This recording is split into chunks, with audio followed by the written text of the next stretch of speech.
Hey, y'all. We're Tommy live. here with Storage Pug. Happy 70th episode and fifth year anniversary five to the three of years. us. Hello. Woohoo! Woo. Listen, 5 years is crazy, man. Yeah, yeah.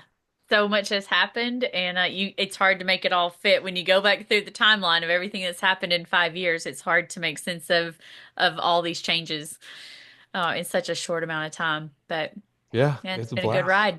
Yeah, it's been and then we're still going strong. So, and what a great way, what a special way to celebrate these last 5 years than to have Stephanie Tharpe back for our 70th episode. Stephanie, how in the world are you? I am good. Busy, busy, really busy. Lots of travel going on. Yeah, it's that time of year, the trade show Yeah, I've season. got new stores opening and hiring new people, and it's just insane right now. It's That's quite awesome. insane. Yeah. Well, congrats to Yeah, you. I'm excited to hear all thank about it. you. I know our audience will as well.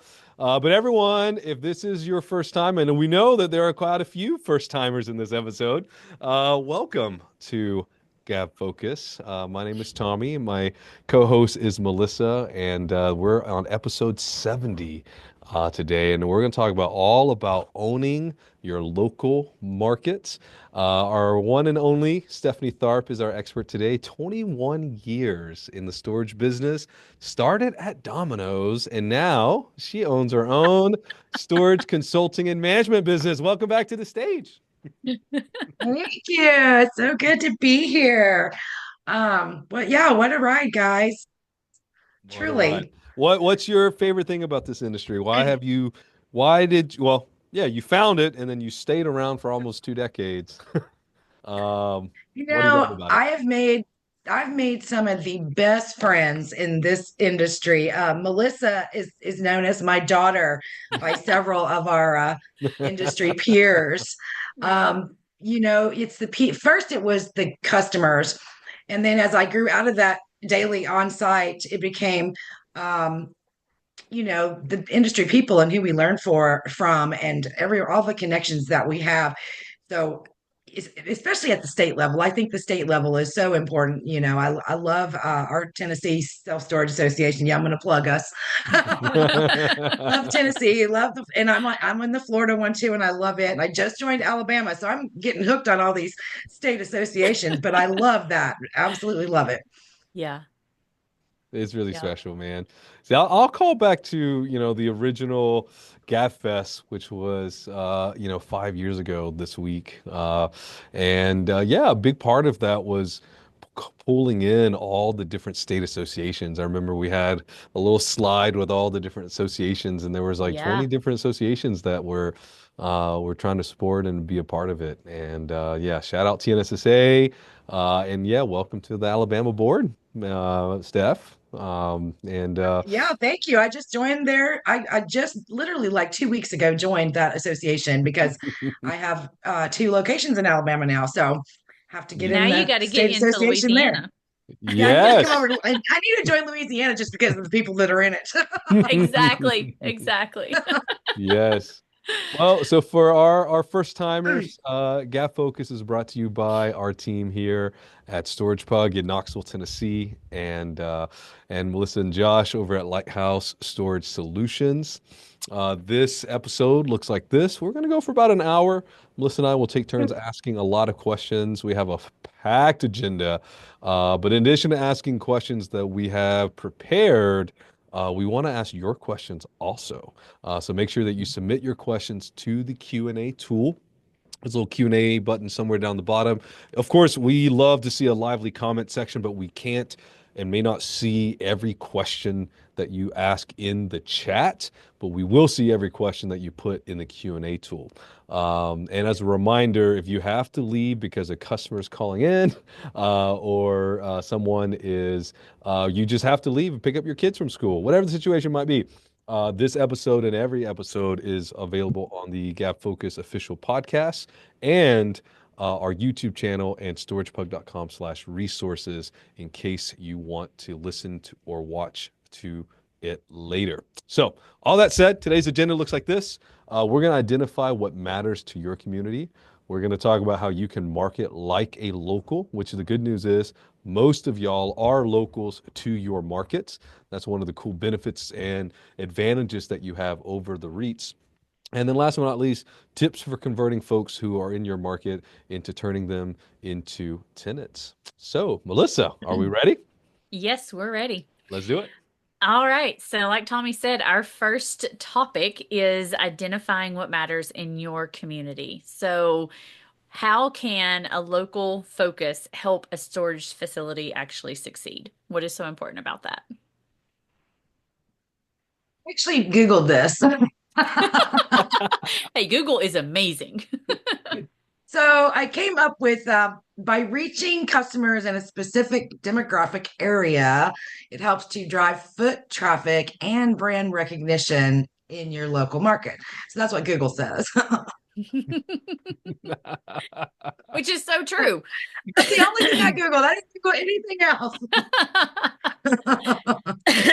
Well, it's very true because we actually only pull our customers from a really small footprint really in our community most of the time. Now, obviously there's outliers to that for, multiple different reasons, but the bulk of your customers are going to come from a really small area in your local community. So, how do you identify who your target customer is? How do you know who it is that you're supposed to be even trying to reach, Steph? So over the years, and no matter where I've operated, and I've operated in like 7 different states, in your software, there's a report that tells you if you're putting the information in correctly when you're doing the rentals, it will tell you how far people live away from your facility. You can map it or it'll list it. 90% of our tenants are 3 miles or less from our facility. You do have some that are 4, 5, up to 10. I also know that with the phones, when people are searching for us, they can ping up to 10 miles away from our location. So you want to super focus on that 3 miles, focus on the 3 to 5, and then still do even more with the 10. But I would say your number one focus is within that 5 miles. And when we do competition shops, I don't go outside of 5 miles because it's pointless, really, in my opinion. Hmm. I'm not going to, if you're opening a store 6 miles down the road from me, I'm not worried about you because I'm pulling my 3 miles very easily. Does that Especially make for the sense? for the basic units. If you've got something special like a wine storage or a special RV, something like that might draw someone from further away, depending on what your Right. competition also has. Yeah. Yeah, for sure. Yeah, because I have a store right now that has 80 some odd outdoor parking, and we're pretty full. And we're drawing from all over town for Right. that place because there's only 3 facilities that offer it, and everybody's full, so we Hmm. can't keep Hmm. those empty hardly. No. Hmm. Yeah. Well, if you think about like a 5 mile radius, right? I mean, 5 miles from your facility going west, and then you have to go 5 miles going east. I mean, now you're talking really it's a 10 mile It's 10. Yeah. drive, Hmm. and so it's actually, yeah. So I think 5 miles is very far once you think about the geographic Yeah. area that you're actually covering. And so folks who end up marketing outside of that don't really realize like, oh yeah, this can be a lot of people and or just a long time to drive, right? If you drive 10 miles in Knoxville, I mean, that's a 30-minute drive these days. Yes. Right. And with all the traffic and the influx in population that we've had here. So, but go beyond that, Steph, like outside of geographic, like what are other ways that you might go about finding who your target customers might be and where they live outside of just your conventional wisdom of 3 or 5 mile radiuses? I think that I did make some notes on this. So I think if you're in an area where you have, say, a school is nearby, or you have businesses, apartments. My store here in Orlando is surrounded by 5 million apartments. We're going to go talk to all of those leasing agent apartment manager people, and we're going to take them crumble cookies now because I just got that idea. We usually take bagels and cream cheese or something like Hmm. that. I tell my managers they will never turn away someone with food. So always walk in the door with Right. goodies when you go talk I to these love it. leasing agents and start those kind of referral back and forth programs. The other places that aren't so conventional is assisted living facilities. Mm. We had 2 of those by one of my locations in Tennessee, and we got a lot of business from that because they're downsizing, they're moving into those little apartments, but they don't want to get rid of anything. They want to keep all their stuff. Same thing with the 55 plus community. If you've got a Del Webb by you or anything like that, you can absolutely get business from those types as well, because they're also down. And Del Webb people, they'll store 2 or 3 units while they're building. And then when they move into their home, they keep two. They just stay forever because the houses are small and they don't, baby boomers want to hold on to all their stuff. It's true. It's a fact. And I'm Gen X, so I want to throw everything away, like get rid of it. And my husband, he likes to keep everything. So That's funny. I love that. So I just saw a chat. Chad said they think outside of where they live, and they're also considering where the potential tenants work as well, because where they work could be more convenient to your Mm, facility than where you live. But if you're at work every day, so if yeah, that puts your facility within their driving area, that's really super important. Another thing about the geographical piece, when you're looking at your mileage, sometimes, and Tommy, you kind of touched on this with how long it can take to drive 5 miles in Knoxville. It takes even longer in Nashville, right? Maybe you need to look at like a 10-minute drive time instead mm. yeah, I of like a that. 5-minute mile. And so I know I use Store Track all the time for my reporting, and you can break it down by drive time, and they'll actually show you That's what your really radius cool. actually looks like if you want to drive 5 minutes or 10 minutes or 20 minutes. And sometimes that actually gives you a better picture of what that radius would actually be. Because I'm not going to sit in traffic for half an hour driving across Nashville to No, go get a storage unit. There is no way that's ever going to happen. So that's why that I was said, 90% of your people are coming from that less than 3 miles away. right. And a lot of it's 1 mile or less. They're just right Yeah. there, right in your home. Because, like you said, Tommy, Yeah. when you're going a mile this way, that way, that it's a bigger area. But Hmm. Yeah. No, I think I love the drive time concept, and I think also yeah, geographically, and this has been something that's come up in past episodes, and it's like you have to be mindful of your area, right? Like in this specifically 5 mile drive, you might actually cross railroad tracks or parts of the interstate or maybe parts of town that people don't cross, just not because it's bad or good. It's just like they don't go to that side of town. Yeah. Right? the Like, wrong side of the tracks. no, yeah, good or bad, right? Like Yeah. where I live, there's another road that goes parallel to Kingston Pike called Middlebrook Pike. I never get Yeah, on Middlebrook unless I have a doctor's appointment. Right? And so like Right. I don't even know what businesses are over there because that's just not a part of town that I need to frequent. And it's not, and from a driving perspective, it's like 2 miles, right? It's Middlebrook is Mhm. 2 miles from where my office is, but I am never over there. And It's not so convenient. it's not convenient. I have no Hmm. reason to be over there. So I think it is important to also understand. And then obviously, like you have, if you are in weird places, no offense to the city I'm about to call out, but like Kansas City. Kansas City is in 2 states, and and Yeah. so you have to be mindful of that. Like, yeah, you can market to Kansas City, but then maybe people aren't willing to cross the border for different reasons. Um, Right. and so you have to be mindful of not just your 5 miles, but I love the drive time and also knowing the specific makeup of your city and where like little zones and little pockets of where people live. And then I want to call back Crumble Cookies. I want to give Chad Coker a shout out for that idea. I imagine yeah. Crumble, I don't know if Crumble is, yeah, I think Crumble's gonna get a nice little boost in business here. At least from Stephanie. Exactly. And That's also, I right. just saw, yeah, I just saw Betty talking about college. I had just written that down. If you're near a college and military bases are two other demographics that are big, strong ones for storage facilities. At Ryan's store, he's literally right next door to a military base Hmm. in Alabama. So we offer a nice military discount for them. Yeah. Yeah. Hmm. Well, and I think that's one of the question, like our last question in this section was how can you identify local causes, events, and activities that matter to your target customers? You really need to know your community. You need to know Hmm. what makes your community tick. And finding what those local causes are is vital to being able to market to your community. Because Hmm. if you're a foreigner to your community and you just come in and you're brand new. And Steph, I know you understand this. You're going into different markets that you might not be completely familiar with. You've got to actually dig into that community, right? And figure out what is important to the people who actually live here. And how Yes. can I best relate to them and how can I market to them correctly? I love that. Well, and I And think too that one thing that's really important to me is when I am staffing is that I want people that are from those areas, and I put that Yes. in my ads.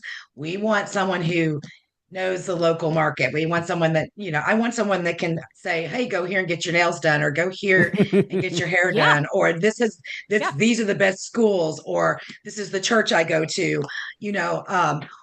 Or they're on the bowling league. I mean, you got to really have Mhm. somebody local that's plugged in. And that's extremely important to me when I'm hiring people. Mm-hmm. Yeah, that's because your a huge manager, point. lots of times they're the first face that new people to the community see. And that's one of the questions you get asked is, where are the best places to eat in town? What church do I go Yeah. to? Where do I shop? Where do I do all the things I need to do? And you're the first person that can kind of feed into that. So yeah, being local, super, super important. I love Yes, that. absolutely. Because this Mexican restaurant's really good. This one's terrible. So don't Yes. go to that one. Go to this This one one. has great margaritas. That one Yeah, doesn't. this one has cheap margaritas. It's the important things, y'all. Yes, my Exactly. gosh. No, I'll say this,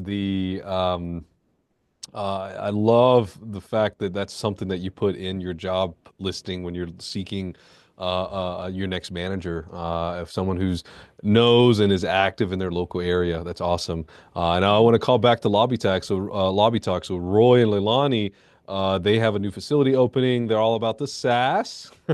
But one of the things that they do is they do an Easter egg hunt at their facility, which I think is a fun idea. Like Yeah. I know, and we don't have any lawyers in this on the panel today. I imagine your liability folks have opinions about having little toddlers running around finding eggs at your I facility, have opinions but about that. uh, I'm sure Stephanie has an opinion, but I think, but if you have the appetite for that sort of thing, and your community is about it, I think those kinds of things can be fun. But talk to us about that though, Stephanie. Like how can you as a storage operator, how can you balance the possible liability issues of having the general public on your facility and hosting community-based events where you might have people who aren't your customers and probably will never be your customers attend some event at your facility. Talk to us through that. So, you don't. I'm in the same boat. Find I the don't like it. yeah, find the community Easter egg hunt and sponsor it. Yes. Hmm. Be in the Christmas parade, be at the Yes. Halloween thing. Go to your local animal shelter, or they sponsor an adopt a pet day. Talk to your police department. Be a collection place for toys for tots. I'm okay with that because they're just coming in your lobby, they're dropping off toys. Um, I'm very leery of having those people all over. Are they all over? Because what if someone gets hurt on my property? They're going to sue me. And like you said, they aren't my customer. They may never be my customer. Then they're going to badmouth me out to the general public. Um, before you do anything like that, check with your insurance. If your insurance says it's okay to do it, then do it. But get it and Yeah. make sure you check just to be sure. Because the last Yeah. thing any of us want is to be sued. Yes, Tanya's saying have an epic insurance policy. I Well, and agree. lots of times if you go And to your single insurance, insurance rider is a great idea too. yeah, if you're going to have that's exactly what I was going to say. If you're going to do a single event, they can cover you for the extra exposure Right. that you're going to have for that event. And it's not like a huge cost that you would have to add to your yearly premium. So, That's yeah, very good stuff, true. Lenore. Thank you. Yeah, very good stuff. We just kind of stopped doing the only thing we actually do at our stores is our ribbon cutting ceremonies with the chamber. Love that. And that's pretty much what we do. Now, another thing that I think you can do too is actually have a customer appreciation day once a month where maybe you say, hey, the last Friday of every month, we're going to have free coffee and donuts. Pop in, grab something. But the But that's your problem with that is customers. that a lot of people, yeah, for the customers, because Hmm. back to, with referrals, and I'll jump ahead and we'll talk about all the same stuff over and over. But with referrals, when you say, "Hey, in my storage facility, they give us free coffee and donuts once a month," you never know who might like that. Yeah. Yep, that's true. Yeah. Or a coffee and crumble cookie. Well, So, Adam just made a comment, not to be a downer, but existing tenants don't appreciate a lot of traffic on their property because mm, it invades their sense of security and hey, privacy. And that's a really good point, that's a good point, actually. I Adam. agree with Yeah. that. If Yeah. I'm in my unit and I'm trying to move things in and out, I don't want half the community behind me and little kids wandering around. That's not, you are invading my privacy if that's going to happen. So, yeah, definitely something to think about. Yeah. And No, I we did garage sales years ago. We used to do that.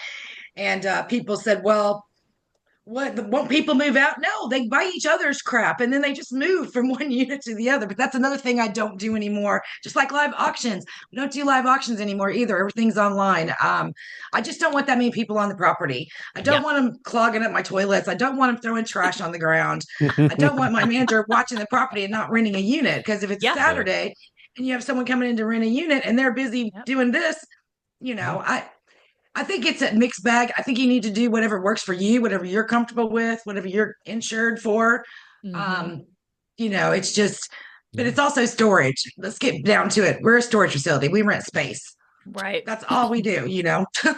So you mentioned earlier, Steph, going to the community events and sponsoring those type things. So can we talk a little bit about that? The next question on I'm trying to keep us in order here, was different nonprofits or charitable events. How do you find those? And are there ones that you would steer away from or ones that seem to be really good? Do you have, like, I would love to kind of toss out some ideas here for some community things that you've used in the past that have either worked or didn't work.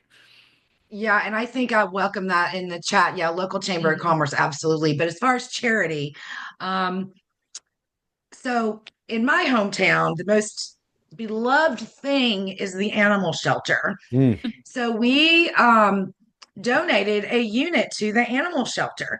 And I'm not going to be the business that kicks the animal shelter out. So you want to be careful there too. But we got involved with the animal shelter.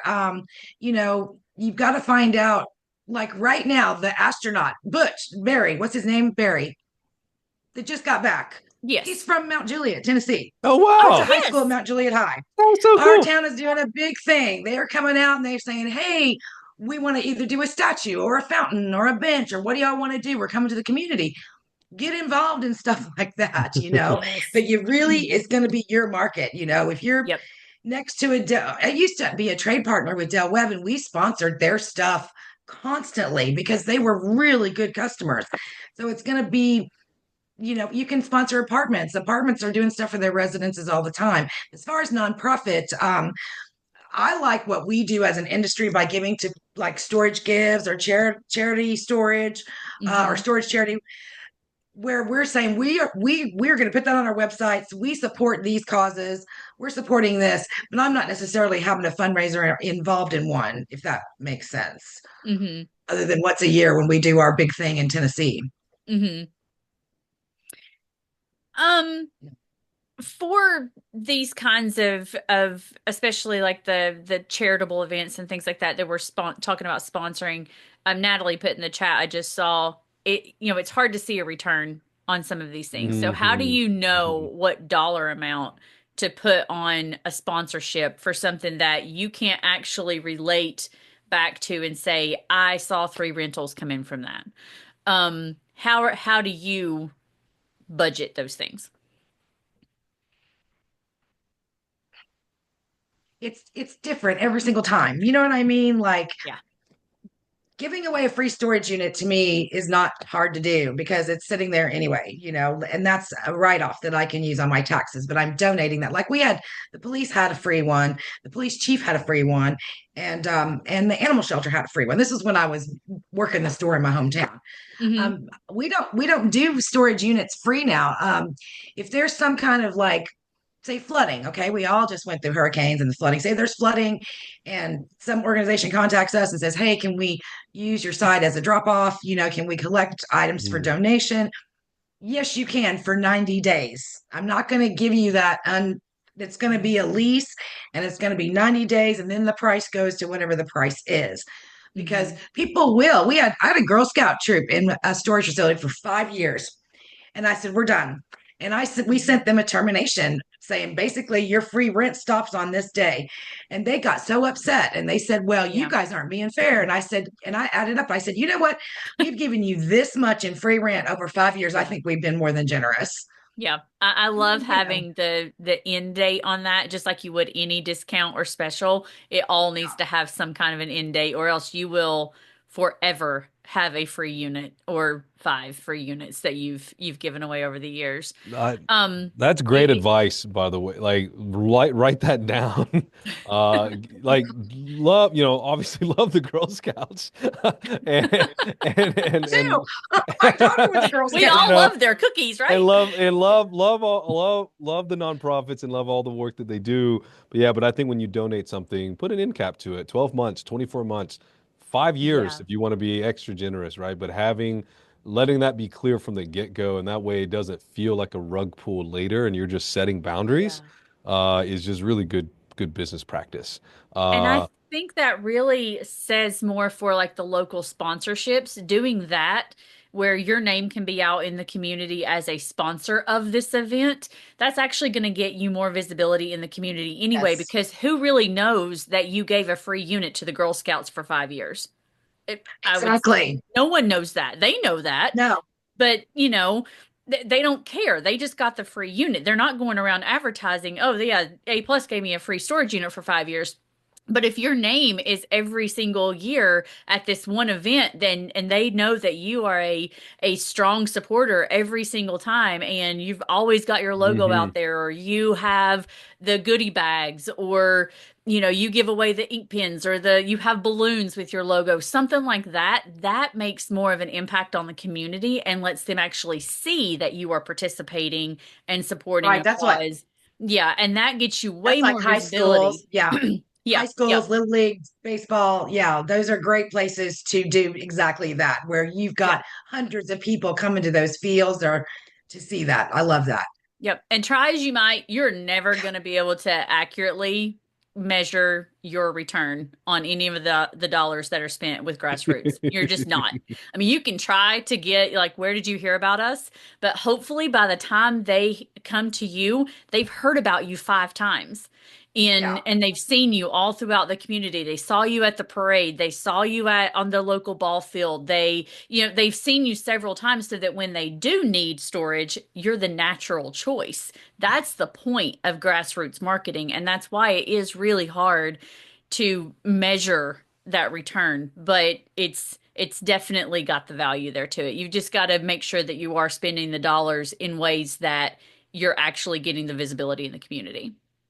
Well, and the other thing too is when we run reports and ask how people heard about us, our sign is still the number one thing. So making sure Mhm. that you have good curb appeal and you have a sign, and if you have a reader sign, put some fun stuff on there. Mhm.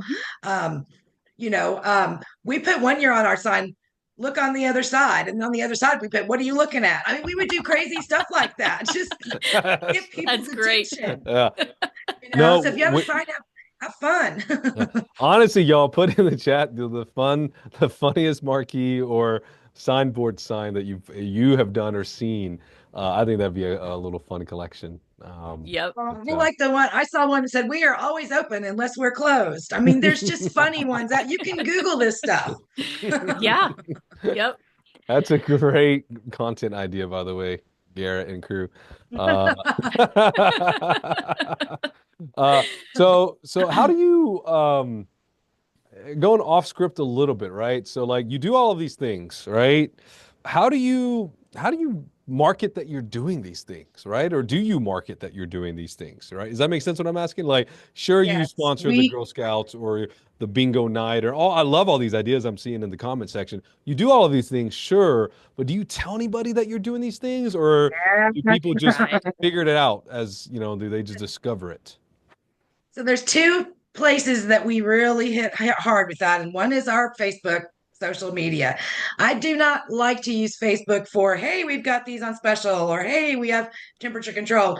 I like to say, hey, come join us at this event that the town is putting on or the chamber's putting on, or hey, Yes. this event's going on. Even if we're not involved in it, I still like to post about it. I'm always begging my manager, send me stuff, send Yep. me what's going on, let me do a social media post. And the other place is Google Business, and I will do my updates on there. And it's like Facebook on Google. You just go in, you upload a picture, you tell what you're doing, you can put a link, a phone number. It's free, and so we'll do that as well. And I know you've seen that on my Google business pages, Tommy. We're closing for a hurricane. It goes on Google. Yeah. Yeah.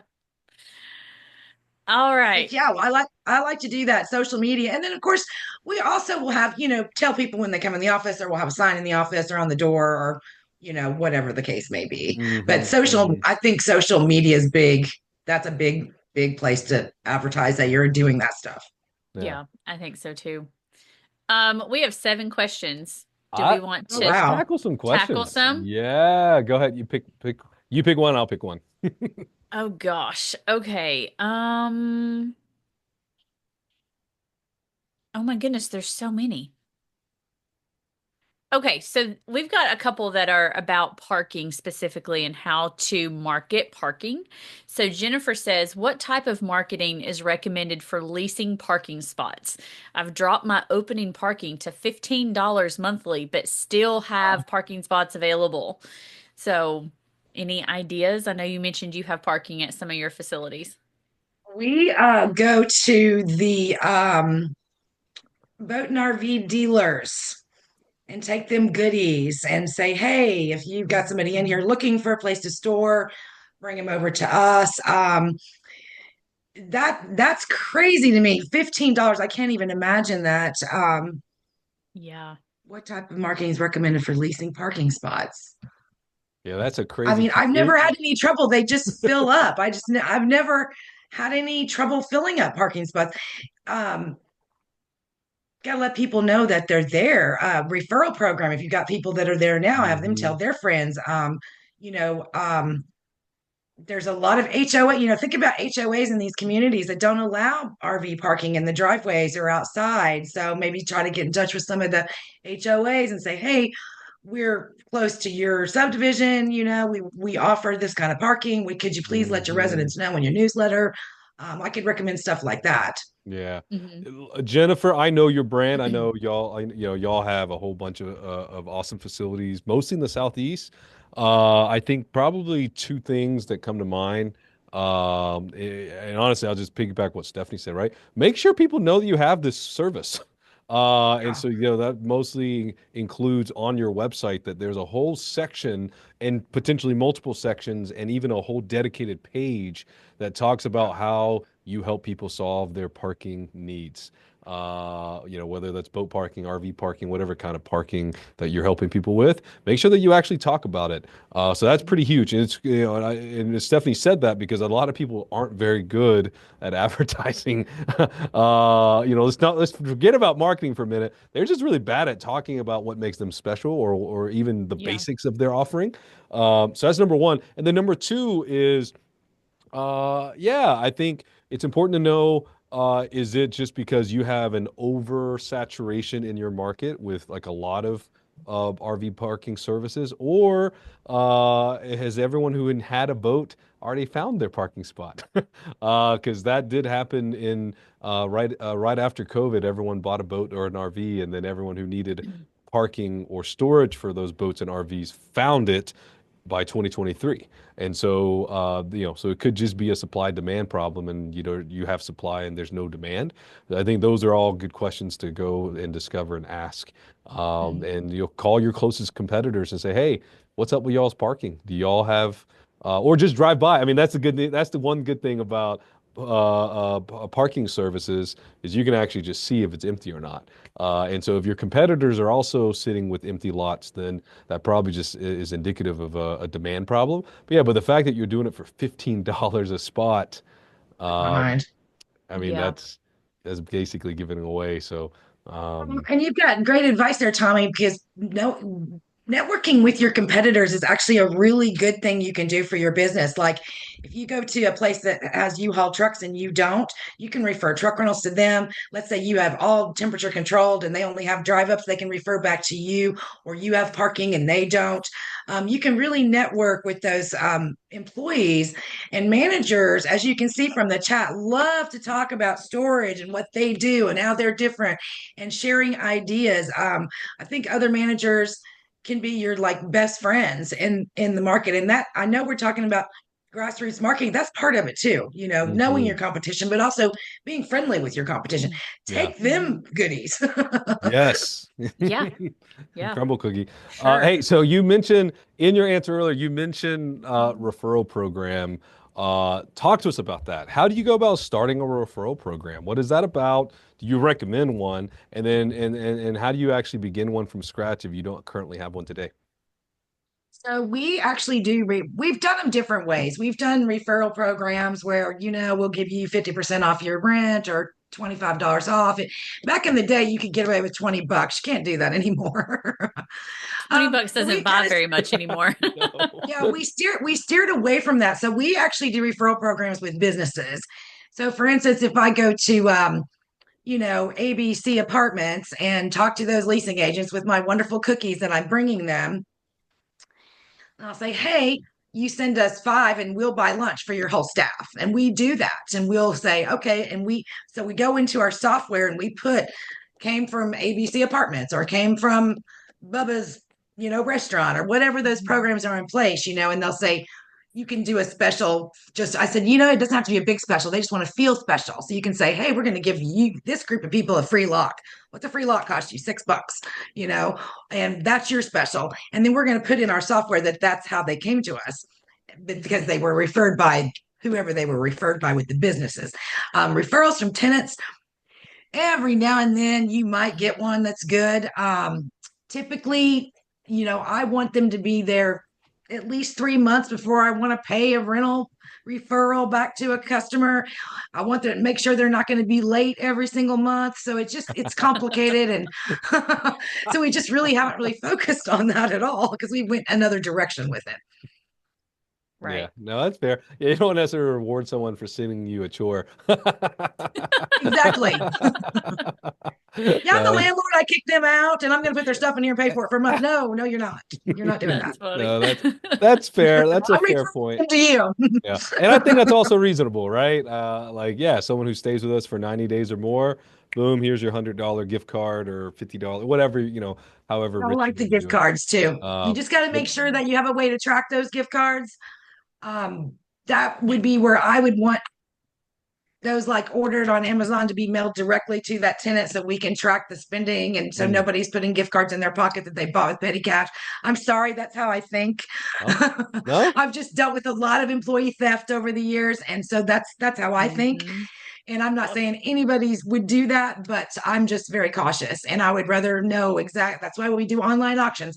I know exactly how much money that unit is going to bring and how much money should be deposited. So, Right. no, that's fair. My brain definitely did not go there. yeah. But I you've dealt with it more than I have, obviously. Um, so yeah. So Robert asked a question in I wanted to ask the our prepared question so I can ask the Q&A question is now that you have a referral program, and you do all the things that Stephanie just said, do you open it to the public or do you only do referrals to existing tenants or maybe even past tenants? But do you do it to anyone any stranger that refers you business? I would, yes. Why not?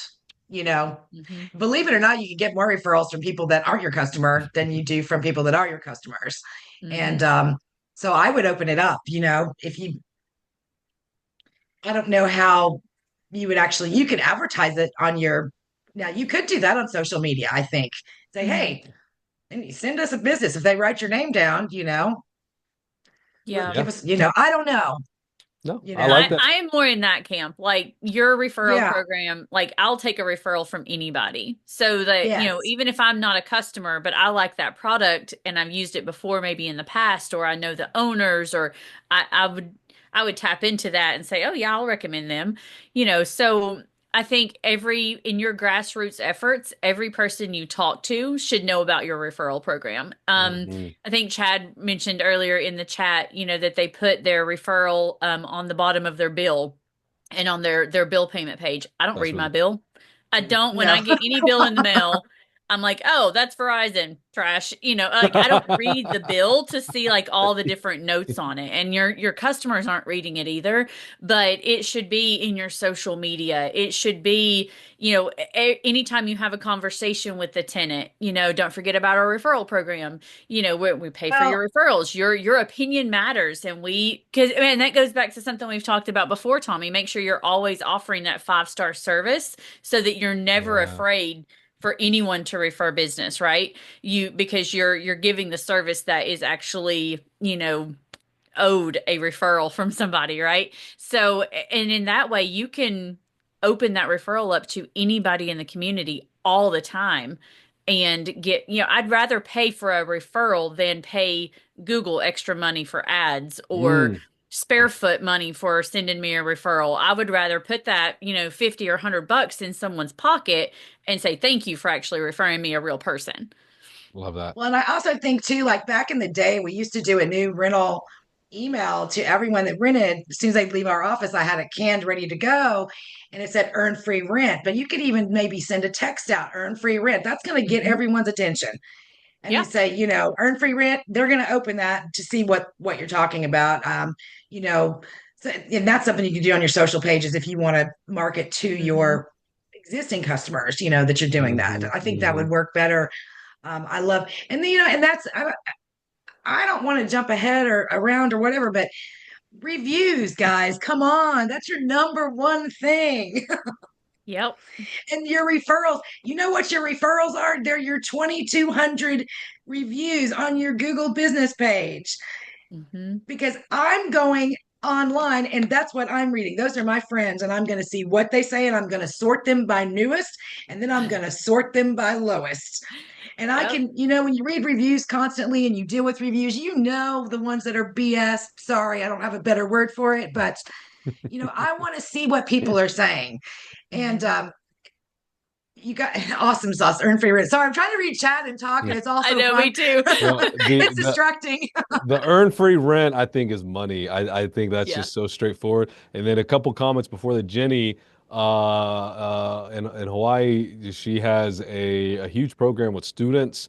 If their unit's $100 a month, if they refer 4 friends, she pays for a month of free storage, which is Hmm. a great promo. I mean, like that's instead of having to give out four $25 gift cards or $400 gift cards, she's giving them free rent. And as a Hmm. student, the idea of not having to pay rent next month sounds more alluring than a $50 gift card to, you know what I mean? Yeah. Like just as how the student brain might work. Uh, so, And you can also track that. If you're giving free rent to your customers, you can track that in your software because mhm. you Yeah. can see who all got that $25. That's another good Yes, thing about doing it that way too. yes. Well, there's another couple. I mean, there's some great questions in the Q&A here. Let me pick another one that we've got here. Um, I mean, this is related to local. That's kind of where we're at. So, talk to us about the everyday direct mail, the EDDM, the USPS postcard or mail service. Has anyone done this? Any recommendations, Stephanie? Have you seen any traction or ROI from these kinds of campaigns? Now, when we when I first opened my store in Winter Haven, Florida, it's a retirement community. Hmm. And everybody says you need to advertise in the newspaper. Now, this is my mother. Y'all, some of you've met my mother. This is my mother going, "Oh, Stephanie, we like coupons. We like to hold it in our hands. I read those papers every week." So I said, "Okay." So I went out for a year and advertised in that little weekly newspaper. Okay. Not one single rental, nothing, not one time. We just had the chamber say, "Hey, will you get on our map? The maps that they hand out, because 1,400 people are going to get this. No, 1,400 people are going to go on Google Maps, and that's how they're going to find me. I'm not spending the money for it. That's so good. you That's know great. and now I have seen some talk here of late about going back to direct mailers. I think Cindy Ashby just posted something on Facebook the other day, or it was Jessica, I don't remember who it was. Somebody posted about direct mail.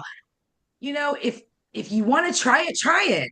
It may work great, and if it doesn't, then not to do it again. The only Yeah. way you're going to know if something works is if you try it and it doesn't work, Yep. or it does. Well, and There's I no do really think right or wrong. you have to approach it the right way though. If you just send out one postcard, you're not going to get anything from it. No. You really need to send the two or three touches before you're Yeah. going to get any kind of return on your postcards. So, pick out your specific neighborhoods. I wouldn't recommend just doing a whole, oh, like here's the zip code. No, be specific. What neighborhoods, maybe if you have parking storage, what neighborhoods do you know that don't allow Hmm. RVs and boats to be parked in their driveway? Target those actual Yeah. addresses. So Great be idea. intentional about who you're actually sending the postcard to begin with. So I that love goes that. back to just targeting the right people. Um, it's not going to do you any good to send postcards to people who have a full basement and garages all attached. What are you doing? They don't need you maybe. So go to the neighborhoods and the types of houses that you actually have customers at, Yeah. and then you have to be prepared to send them 2 to 3 postcards at least so that you can get that return. And make sure you're putting something. Bridget said their garages are I was full. laughing at Bridget. Maybe so, but you make sure that you're actually putting a tracker on there too, so that you know, and make sure you're asking, how did you hear about us? So that oh yeah, I saw the postcard, or you've got to make sure that you've got that trackable too, because you might actually be getting some return and not realize it. But I think postcards are more useful when you're trying to do and stuff. You can give your opinion on this too. I think it's more useful in brand awareness when there's a Hmm. new facility that's opening. It's Yeah. like I want to let everybody in the community know I'm here. And Yep. so grand opening kind of splash out there, right? It's not necessarily for the facility that just, needs to up their occupancy a few points. That's not really where I would put my dollars if that's all you're looking for. I think it's more of a new branding kind of thing for a new facility. Totally agreed. Yeah. And Be we've actually done Groupon before too. Hmm. Groupon, and the Val packs. Do you guys get Val packs in the Yeah. mail? we do. Yeah. Just That, straight in the I recycling mean, bin. those restaurants, that Mexican restaurant's in it every single time, and we use that coupon every time it comes out. So maybe look at something like a Val pack. Yeah. Why are Yeah. you guys They target. They What do. I was taking a drink of my iced coffee and nearly lost it. That yeah, and you can also kind of along the same lines is sometimes your real estate agencies, they'll give new people their packets and it'll be stuffed full of coupons or flyers, that kind of Yeah. thing. And you can, get in with some of those too, and just, have your business cards and stuff sent out with referral information, that sort of thing, with your local real estate agencies. So, oh goodness, we got Tommy laughing so hard he disappeared. I know. I'm like, is he laughing that hard? He he was laughing because you said something about the Valpak and he immediately said it goes straight in the recycling bin. But you didn't Oh, even did hear he? him, you just kept No, I talking. didn't. That's I why we got I tickled. know. I look at them, but most of the time they just he's still laughing.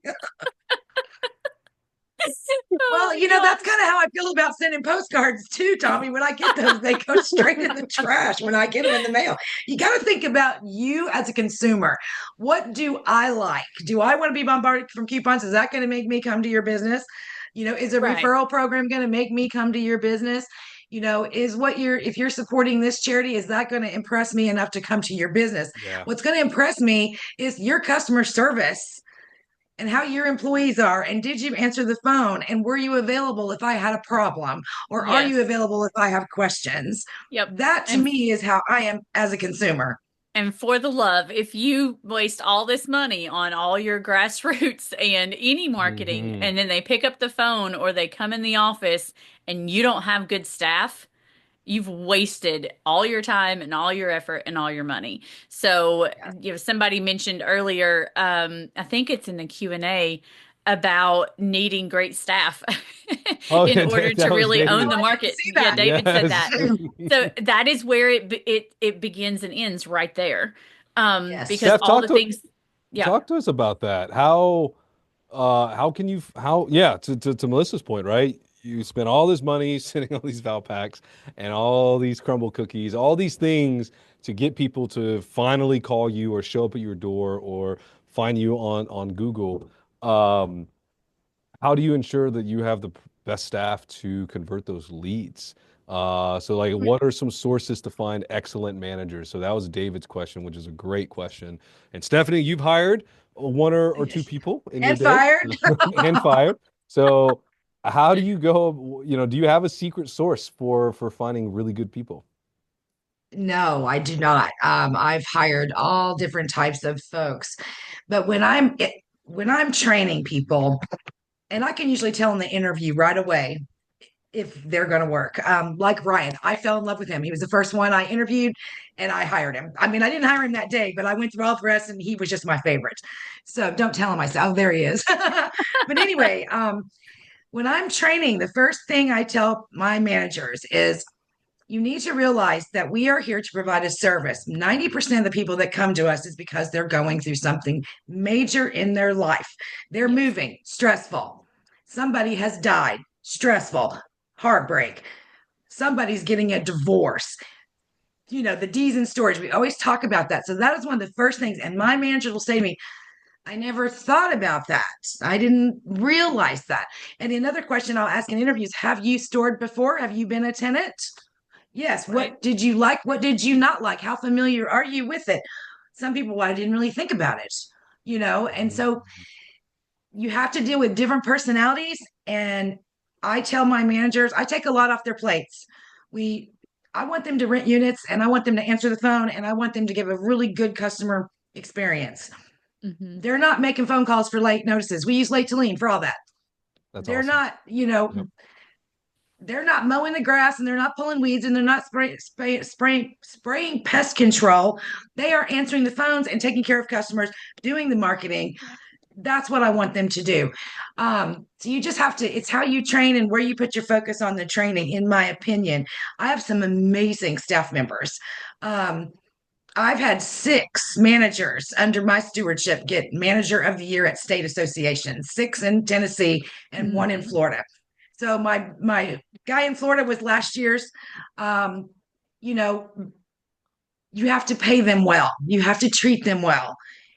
You have to let them feel like they're part of everything. And you have to tell them when you're struggling. You need to say, hey, we're not making the meet that we're whatever the case may be, we have this goal, but explain why. Because the manager's sitting in a chair taking the rent in every month on the first and they're getting $80,000, thinks you're really really rich and you're raking in the money because they don't see that there's a $60,000 mortgage on the other side, or they don't see Hmm. that you just paid $250,000 in taxes or whatever the case may be. So you've got to really communicate with your staff, let them be a part of it, treat them, tell them to think, what is it that you like? When I'm talking about customer service, I'm like, who has the best customer service? Everyone raises their hand when you say Amazon. They do. They're outstanding. I've never had a return that I wasn't taken care of promptly and quickly. So think about your favorite companies, where you like to do business, why you like that particular restaurant, and that's how you got to train your people. I hope that all makes sense. I could talk Hmm. about this for hours. Hmm.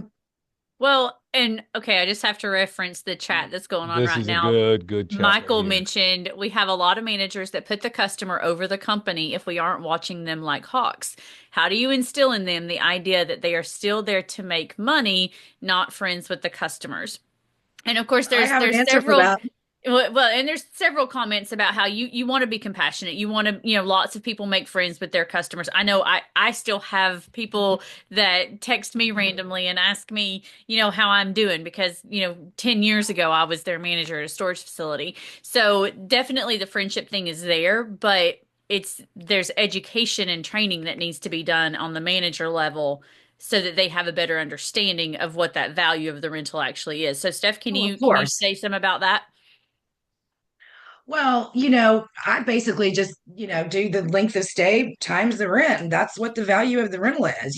So if your reports are telling you that your average length of stay is 9 months and that your most rented units are 10 by 10s, just do that math, you know. Hmm. Um, we use SiteLink. I know reporting's like that in pretty much all software where you Hmm. have those resources and you know how long people stay. But I will tell you, if that rental's worth $900 and you didn't answer the phone, you just lost me $900 possibly too. So Hmm. that's what they need to understand is, and the other thing too is we give a piece of the pie to some. We've paid commissions or give them a piece of the pie or give them bonuses. If a manager's getting a percentage of say what the revenue is every month or every quarter or once a year, they're not waiving late fees. They're not giving Right. away stuff. They're not discounting. They're not going below standard rates. I don't even allow my Yep. managers to go below standard rates. They can Right. only rent a predefined concession and that's it. And I'm not trying to be a control freak. It's just that I have owners I have to answer to, and they have Hmm. investors they have to answer to, and banks they have to answer to. So we need the rates to be what they're supposed to be. We can't just give away the store. I appreciate the compassion that's being talked about, but I also don't want any manager to be a doormat.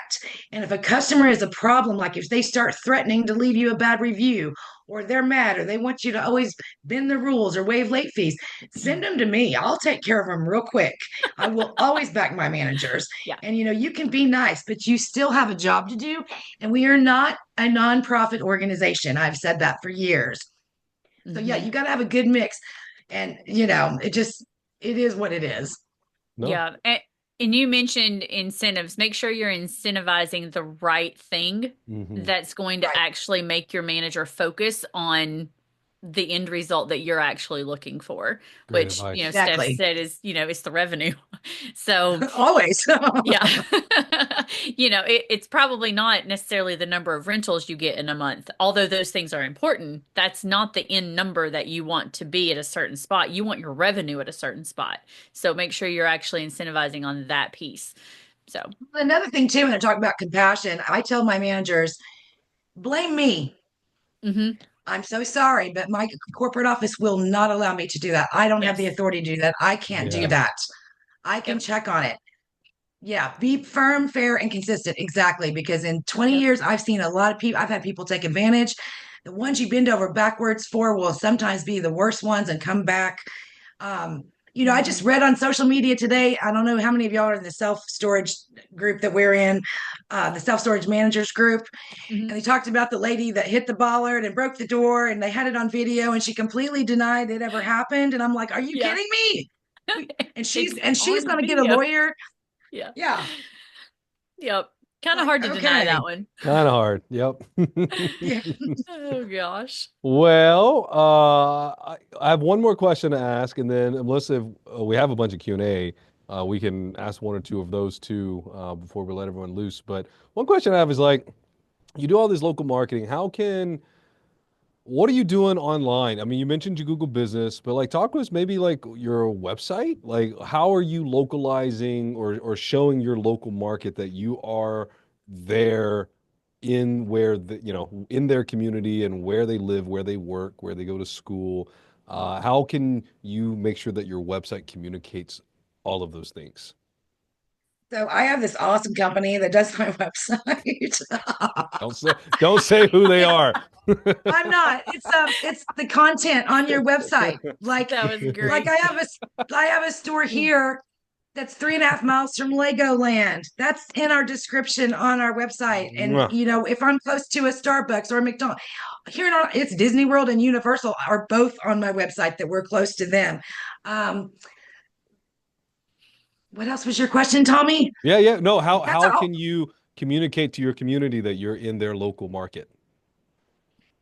with photos. Hmm. Photos.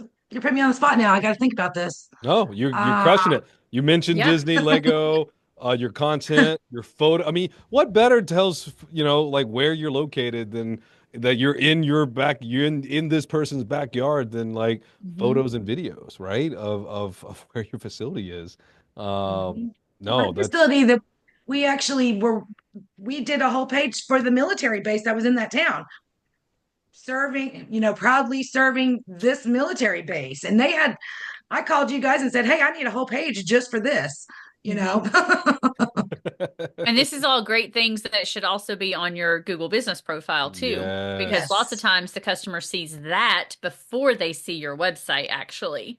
So if they're seeing the pictures of, we participated in this or that on your Google business profile, then they're going to click on through to your website. Yes. Well, And what's another thing really too, I will tell you, like when you're Googling a business, if I go to a website, I see the photos on the website, but then I'm going to go to Google Business and I'm going to look at the photos there because I want to see what it really looks like. You see what I Yes. mm, mean?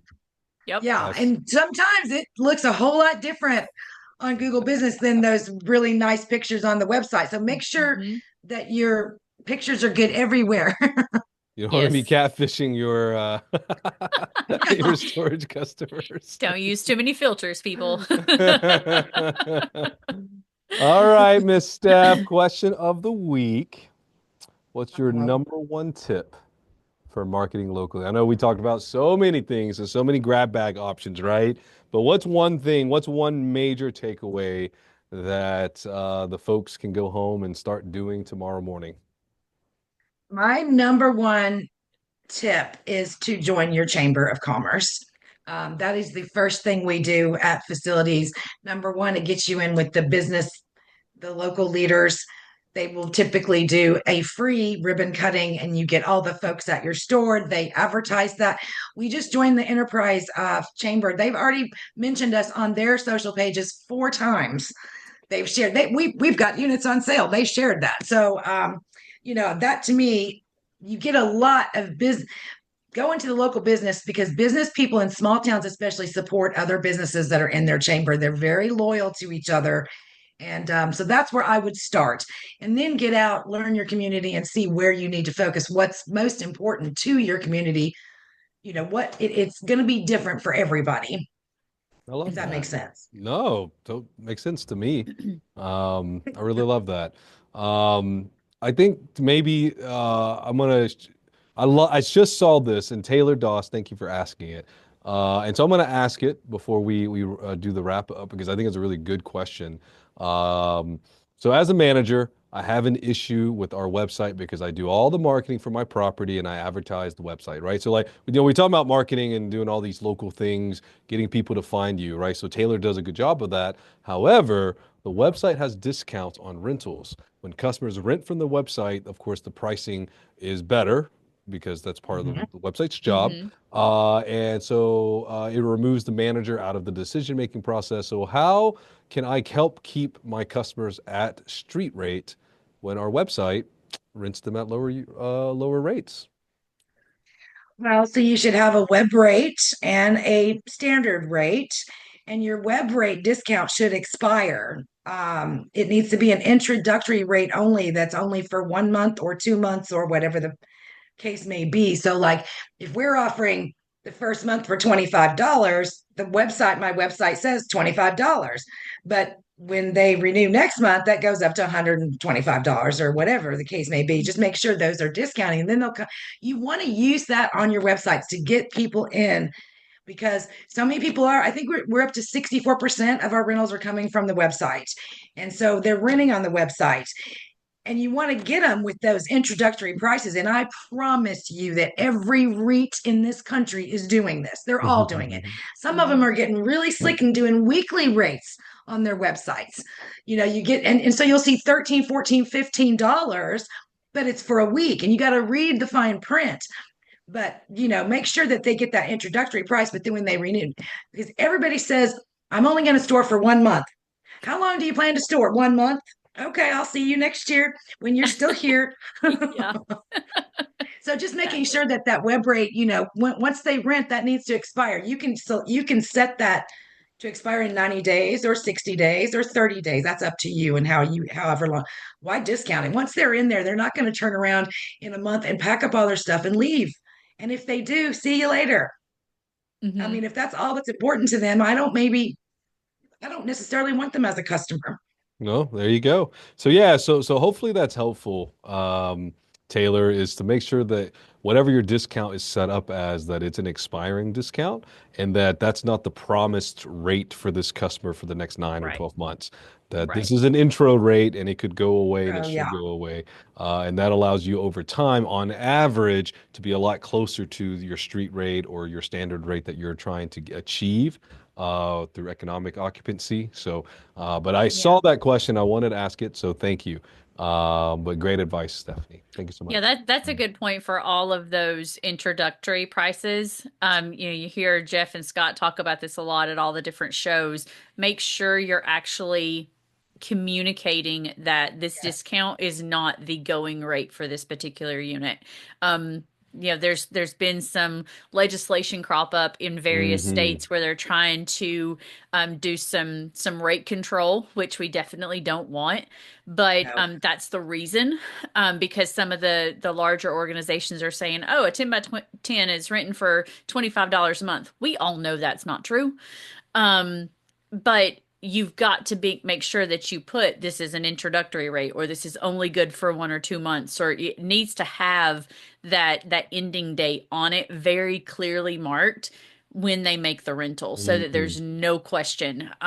Because we're having to fight this in a lot of states at this point, because we've got some bad actors out there who are making it seem like this is the going rate. So That's yeah, right. definitely, Taylor, add that small writing, please. That is Yeah. something we all need to be I think very aware and of. and just some of the good ones are, first month rent, or first month for 25, or second month free, or Hmm. 50% off first two. It needs to be very specific when you're doing those discounts. So when it shows online, that's what you're actually seeing. Hmm. I haven't had anybody say, well, the rent, 50% off 4 months or whatever, you got what you want to do.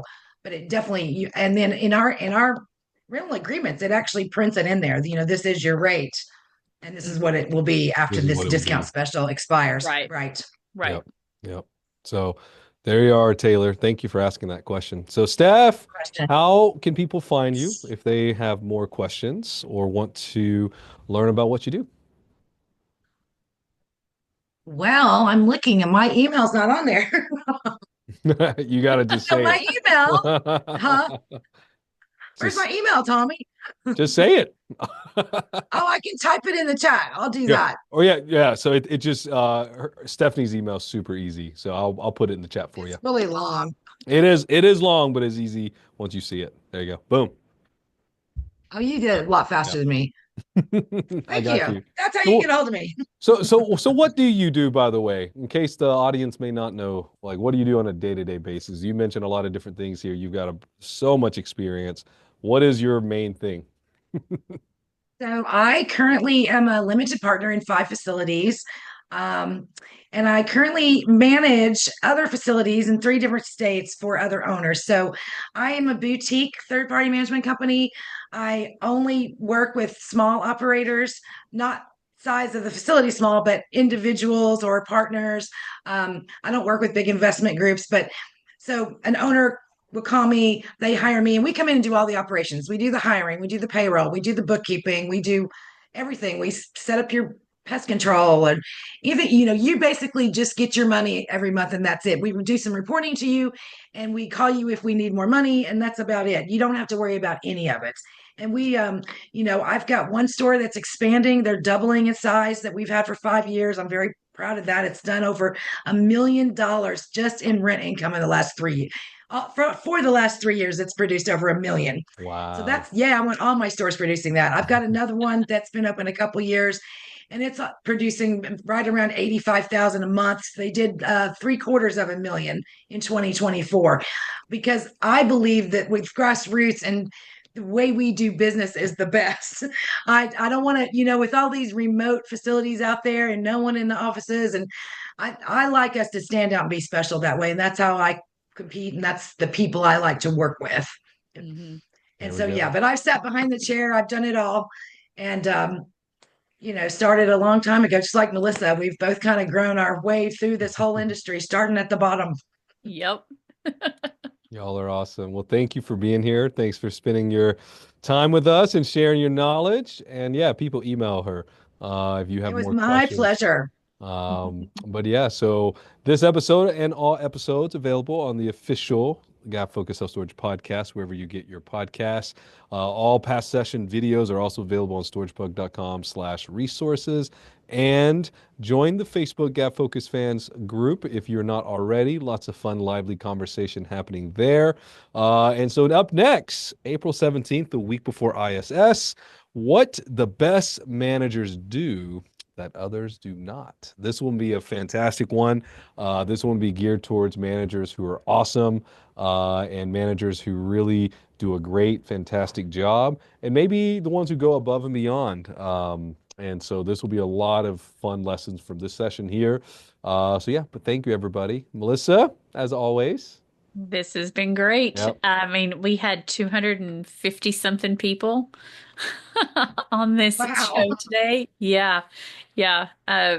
Great interaction, guys. Your all's Q&A and even the It was comment amazing. section.